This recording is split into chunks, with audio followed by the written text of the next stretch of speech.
l'invité de la matinale. KTO Radio. Il y a quelques jours, le 9 mai plus exactement, on célébrait la journée de l'Europe qui commémore la déclaration Schuman du 9 mai 1950, considérée comme le texte fondateur de l'Union européenne. Robert Schuman, père fondateur de l'Europe, mais aussi figure d'un catholique engagé dont la cause de béatification est ouverte, témoigne des valeurs chrétiennes de l'Europe. Mais alors, peut-on dire que l'Europe est chrétienne ? C'est justement le titre d'un des ouvrages publiés ces dernières années par notre invité, Olivier Roy. Bonjour. Bonjour. Merci d'être avec nous. Ce matin, vous êtes professeur en sciences politiques à l'Institut universitaire européen de Florence. Votre livre « L'Europe est-elle chrétienne » est paru en 2019 aux éditions du Seuil. Il est important, je pense, de fixer la base, la définition d'un terme dont on use de moins en moins quand on parle de valeurs chrétiennes de l'Europe. Qu'est-ce que ça veut dire ? De quoi parle-t-on ? Alors, à l'époque où l'Europe a été construite par Schuman, mais aussi par De Gasperi et Adenauer, les valeurs de l'Europe étaient des valeurs partagées, je dirais, entre chrétiens et non-chrétiens. La vision de la famille, par la question du divorce, la question du refus de l'homosexualité, la définition du rôle de la femme, tout ça était commun. Donc on ne se posait pas la question sur qu'est-ce qui était spécifiquement chrétien. C'est à partir des années 60 que la question s'est posée. Quand on a vu émerger en Europe des valeurs nouvelles, ce que j'appellerais, si vous voulez, l'hédonisme individualiste, que là, on a eu une coupure, un clivage entre les valeurs chrétiennes et des valeurs séculières qui n'étaient plus des valeurs chrétiennes sécularisées. Et ce divorce, cette dichotomie a été immédiatement perçue par le pape Paul VI lorsqu'il a écrit Humanae Vitae, qui porte essentiellement sur la morale sexuelle, qui est devenue donc la ligne de démarcation entre valeurs chrétienne traditionnelle, si je peux dire, et les nouvelles valeurs européennes qui, petit à petit, vont non seulement s'étendre dans la société, mais s'inscrire dans la loi. Quelle influence le christianisme a-t-il eu dans l'élaboration des concepts juridiques, politiques et sociaux de l'Union européenne ? Ça a été très important. Et ça n'est pas dit explicitement, parce que c'était une évidence probablement pour les pères fondateurs de l'Europe. Mais d'abord, l'idée, je dirais, d'une bureaucratie, d'une institution européenne qui serait au-dessus ou du moins à l'écart des États, c'est le modèle de l'Église catholique.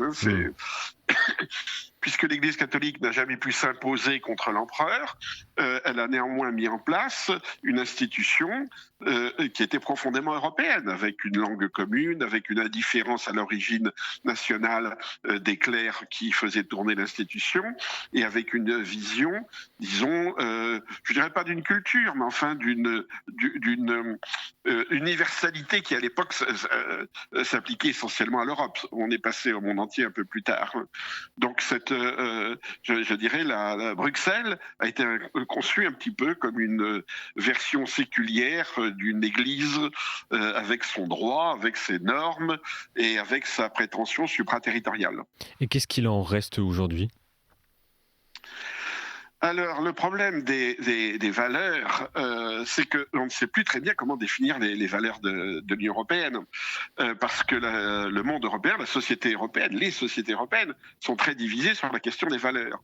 Le premier problème, c'est la rupture avec l'Église sur la question des valeurs. Donc, Humanae Vitae, et ensuite Jean-Paul II et Benoît XVI qui rappellent les principes non négociables. Alors, si on oppose, disons, aux nouvelles législations européennes des valeurs non négociables, c'est qu'on considère qu'on est dans une rupture. Et donc, petit à petit, on a eu une divergence sur la question des valeurs qui a été incarnée pour l'Union européenne dans la Constitution, dans les principes de l'Union européenne et pour l'Église, évidemment, dans le message du pape. Et de quelle voix bénéficient les chrétiens aujourd'hui en Europe ? Sont-ils encore audibles, écoutés ? Alors ils parlent, bien entendu, tous les papes ont été très vocaux, si je peux dire, depuis le concile de Vatican II. Mais on peut dire que ça n'a pas d'impact, parce que le message, disons, chrétien fort, n'a pas de relais politique en Europe. Ou plus exactement, quand il y a des relais politiques, ce sont des partis très engagés sur la droite ou l'extrême droite, et qui donc, je dirais d'une certaine manière, compromettent ce message, tout en ayant assez peu de succès électoraux. On le voit, si vous voulez, le cas qui apparaît exceptionnel, c'est celui de la Pologne. On a un parti populiste, mais chrétien, catholique, affirmé, qui a gagné les élections, mais qui ensuite a été battu. Et il a été battu précisément sur la question des valeurs. Donc on voit qu'en Europe, les partis, disons, de droite ne font pas spécialement la promotion des valeurs chrétiennes. Par exemple, le mariage homosexuel en Espagne ou dans d'autres pays a été voté par des parlements qui étaient plutôt à droite, même si c'était sur des majorités plus larges. Donc on a effectivement, l'Église parle largement dans le vide en Europe. Et pour vous, il n'y a plus de relais politique des valeurs chrétiennes. Il y a encore ce qu'on appelle la droite chrétienne allemande, le CDU, mais ils n'ont plus de relais directement sur ces valeurs chrétiennes. La démocratie chrétienne qui a joué un très grand rôle dans la constitution de l'Europe et qui, dans le fond, défendait des valeurs chrétiennes mais sous des formes sécularisées, la démocratie chrétienne n'existe plus. Le terme peut continuer d'exister, mais ce qui a remplacé la démocratie chrétienne, ce sont soit des droites complètement libérales, sur le plan réglementaire, capitalisme, etc., soit des droites plutôt populistes, des droites identitaires. Et donc, on n'a plus, de démocratie chrétienne. Certains partis populistes se réclament non pas des valeurs chrétiennes d'ailleurs, mais d'une identité chrétienne, ce qui est tout à fait autre chose. Depuis 1960, on observe une sécularisation importante en Europe, et vous différenciez, Olivier Roy, sécularisation politique et sécularisation sociologique. Expliquez-nous ce que ça veut dire en quelques mots. Oui, la sécularisation sociologique, c'est tout simplement quand la société cesse de mettre la religion à son centre, quand les gens vont de moins en moins à l'église, quand les valeurs dites chrétiennes sont de moins en moins respectées, etc.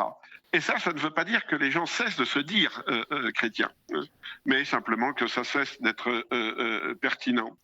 La sécularisation politique, c'est la séparation entre l'État et l'Église. Voilà. Et la sécularisation politique peut arriver dans des pays qui restent très profondément chrétiens. Les États-Unis sont un bon exemple, mais aussi l'Espagne, où on a eu une sécularisation politique au XIXe siècle. L'Allemagne, on a eu le Kulturkampf, une opposition forte entre l'Église et l'État, sans parler de l'Italie, bien entendu, avec la prise de Rome en 1870. Donc on a toujours eu un décalage entre les manifestations politiques, disons, de l'Église catholique, évidemment, essentiellement, et les valeurs dominantes dans la population. Et ces deux sécularisations sont à l'œuvre aujourd'hui en Europe ? On a plus que ça. Alors ces deux sécularisations sont à l'œuvre, puisque les concordats ont pratiquement disparu, et il y avait encore un concordat en Italie il y a quelques dizaines d'années. Bon, maintenant, il n'y en a plus. Donc la séparation est achevée quasiment partout, sauf peut-être de manière symbolique en Angleterre, par exemple. Mais ce qui est beaucoup plus important, c'est que de la sécularisation sociologique, on est passé à la déchristianisation. C'est-à-dire que les gens se disent de moins en moins chrétiens et surtout non plus de culture chrétienne. C'est-à-dire, on sait depuis longtemps que la pratique religieuse est en chute, mais une conséquence de cette chute, c'est qu'il n'y a plus de culture chrétienne et de culture catholique en particulier, au sens très simple, c'est-à-dire que les gens ne savent plus ce qu'est, si vous demandez ce que c'est que l'Eucharistie, si vous interrogez les gens sur la Trinité, etc. Tout ceci qui faisait partie autrefois de la culture commune, maintenant c'est considéré comme un monde à part qu'on ne connaît pas. On peut dire que la culture chrétienne était exfiltrée de la culture dominante en Europe. Et dans quelle dynamique s'inscrit alors la demande de foi qui se traduit par exemple en France par l'augmentation du nombre des catéchumènes ces dernières années ? Alors, ce qui est en ascension, c'est la demande de spiritualité. Les jeunes sont intéressés par la spiritualité. Les jeunes ne partagent pas la méfiance envers la religion qui était forte dans la génération précédente. Mais ce renouveau spirituel n'est pas connecté à un renouveau, j'allais dire, ecclésial, si je peux dire. On voit des milliers de jeunes adultes se faire baptiser. Mais ça veut dire que le nombre de baptêmes naturels, je dirais culturels, est en chute libre. Donc c'est pour ça qu'on a plus d'adultes qui se font baptiser. Mais ça ne veut pas dire que le nombre de chrétiens pratiquants augmente. Et il y a quelque chose la question reste ouverte, mais on voit assez peu de ces nouveaux baptisés entrer dans les séminaires pour devenir prêtres. Donc on voit que ce qu'ils cherchent, c'est pas vraiment l'institution catholique, c'est un univers de spiritualité, un encadrement certainement spirituel, mais ils ne deviennent pas prêtres. Donc on reste dans une spiritualité, je dirais, très individualiste. Et quand on les interroge, d'ailleurs très souvent, ils disent qu'ils se réalisent que ça les rend heureux, c'est du bonheur, etc. On n'a pas de vision, j'allais dire, tragique de la religion. Mais cette demande de spiritualité peut-elle traduire un renouveau à terme d'un retour, en tout cas, des valeurs chrétiennes au niveau politique ou non ? Alors personnellement, je n'y crois pas. Je crois que la sécularisation est allée jusqu'au bout maintenant et que le religieux sera construit en dehors du politique et en dehors de la culture dominante. Bon, alors évidemment, qu'est-ce qui se passera dans 50 ans, 60 ans, je n'en sais rien. Mais pour le moment, je ne vois pas du tout de retour des valeurs religieuses sur la scène politique et même sociale. En attendant, l'élection récente du nouveau pape Léon XIV a été massivement suivie en Europe également. Un dernier mot, Olivier Roy, sur cette élection et sur ce qui attend le nouveau pape Léon XIV. Quel défi majeur l'attend au sujet de l'Europe, selon vous ? Eh bien précisément, le défi de la déchristianisation, de la chute des vocations. L'Europe est terre de mission. Et comme le pape précédent l'avait dit, le centre de gravité de l'Europe, maintenant, il est passé au sud. Et on a un nouveau pape qui est très largement un homme du sud, parce que c'est un missionnaire en Amérique latine, etc. Alors comment va-t-il s'adresser à ce problème de la déchristianisation, du manque de vocation? Est-ce que ça va se faire sur un repli identitaire? Je n'y crois pas personnellement. Je pense qu'il reste profondément missionnaire.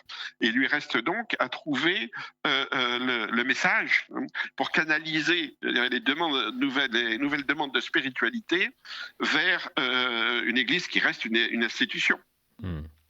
Donc ce sera l'un des défis auxquels Léon XIV devra s'atteler. Merci beaucoup Olivier Roy d'avoir été avec nous pour parler des valeurs chrétiennes de l'Europe à l'occasion il y a quelques jours de la journée de l'Europe qu'on a voulu donc orienter sur ces valeurs chrétiennes de l'Europe.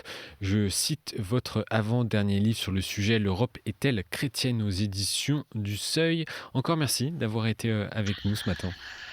Merci.